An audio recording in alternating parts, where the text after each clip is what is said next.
Actually feces, and it was all over me. I sat in it. It was on the seat, it was on the floor, the seat front, and I was literally in it.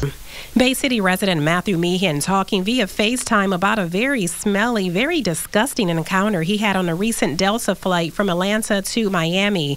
He says upon sitting in his seat, he and a passenger next to him quickly discovered they had sat in feces. Panicking, they both ran to the front of the plane to clean off and was shocked by what the flight attendant handed them. I have no idea why I wasn't offered something from the biohazard kit to clean myself up with. Instead, I was handed 2 paper towels and one of those miniature bottles of Bombay Sapphire, a bottle of gin to clean myself with. Meehan says this was just the beginning. After cleaning what he could of the feces from his hands and clothing, he says flight attendants continued to board the plane and told him there was nothing they could do, so he exited the plane to speak with the manager and says this was her response. At the very beginning, she sighed, "What's your problem?" And it was just, I had to step back for a moment and say, all right, keep your composure. You do not want to be one of these people that you see on the news getting kicked off of a flight.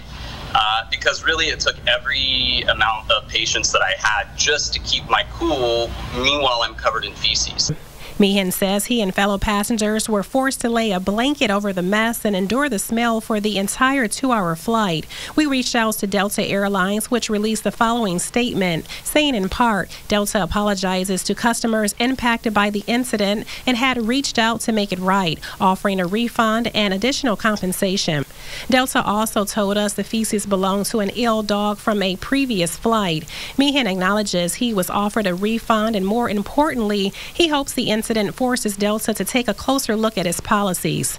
In Saginaw, April Morton, WNEM TV5.